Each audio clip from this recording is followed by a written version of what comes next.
मैं doctor Akbar Khan, IMA president Shamli.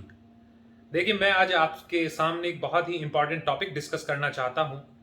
जैसा कि आजकल मीडिया के जरिए या अखबारों में या हर तरफ एक ही चीज है और वो है ब्लैक फंगस। कोरोना तो जा चुका है और ब्लैक फंगस आ चुका है। सबको लग रहा है कि ये अब कोरोना के बाद एक बहुत बड़ी बीमारी आई है और इससे बचना है। मुझसे भी लोग कहते हैं कि डॉक्टर साहब ब्लैक फंगस के बारे में बताइए। डॉक्टर साहब ब्लैक फंगस तो नहीं हो गया है।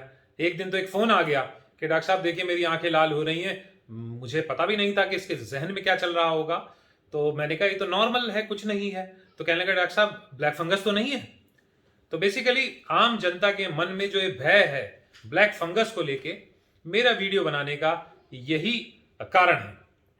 देखिए, पहली बात तो ये, आप सब आम जनता को मैं ये बताना चाहता हूं कि ये इन्फेक्शन हम डॉक्टर बताते हैं कि पहले से भी पाए जाते थे, लेकिन बहुत कम केसेस में ये इन्फेक्शन पाए जाते थे। एचआईवी के मरीज या ऐसे मरीज जिनमें इम्यूनिटी बहुत कम है, ऐसे मरीज जो बहुत लंबे वक्त से स्टेरॉयड या इस तरह की दवाइयां खाते थे, उनमें ये इन्फेक्शन हो जाया करते थे बहुत कम मात्रा में। लेकिन फिलहाल जो एकदम से इनकी बहुत ज्यादा तादाद बढ़ गई है, इसकी वजह यह है कि ये कोविड के पेशेंट्स में हो रहा है। ये एक कोरोना की कॉम्प्लिकेशन बन गया है।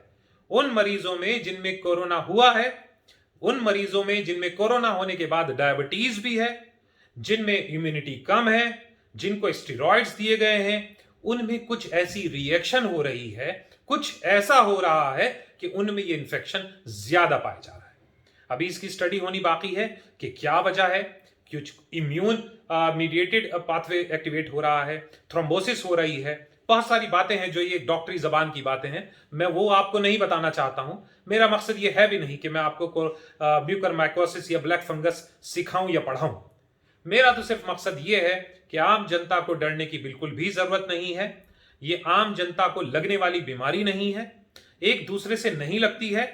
कोविड के पेशेंट्स में याद रखिए, फिलहाल कोविड के पेशेंट्स में जिनकी डायबिटीज कंट्रोल में नहीं है, जिनको स्टेरॉइड्स चल रहे हैं या जिनकी इम्यूनिटी पहले से बहुत कम है, जो आईसीयू में है, उन लोगों में ये कॉम्प्लिकेशन पाई जा रही है। और इस कॉम्प्लिकेशन से कुछ मौत भी हुई है, जो कि अपने आप में बहुत कम है, ऐसा ज्यादा नहीं है। लेकिन हाँ, चूंकि कोविड के पेशेंट इस टाइम हिंदुस्तान में बहुत ज्यादा हैं, तो जाहिर सी बात है कि अगर उसका छोटा सा हिस्सा, बहुत छोटा सा हिस्सा भी ब्लैक फंगस का होगा, तो वो भी आंकड़ा हजारों में पहुंच जाएगा। तो ये तो हुई ब्लैक फंगस की बात। दूसरी चीज, इससे कैसे बचा जाए।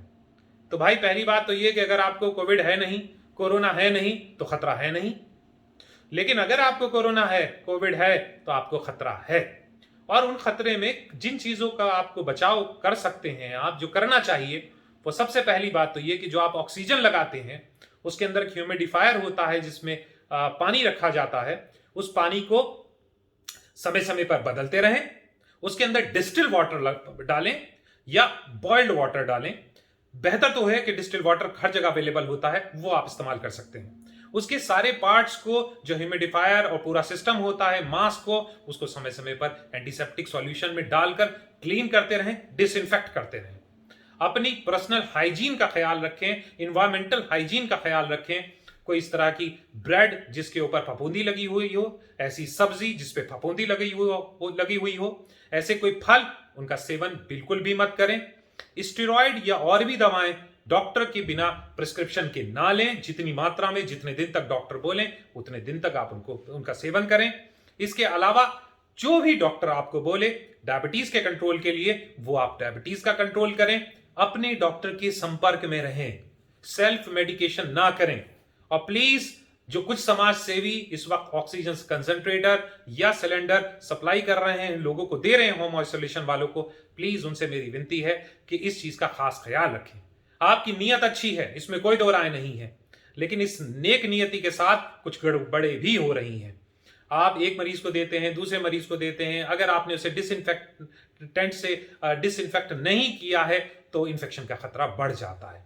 इन सब चीजों का ख्याल रखें, डरे मत। इस कोरोना से हम तभी जीत सकते हैं जब हर तरह की प्रिकॉशन का ख्याल रखेंगे, करेंगे तो बचेंगे। डर के कुछ भी नहीं हासिल होगा। Thank you.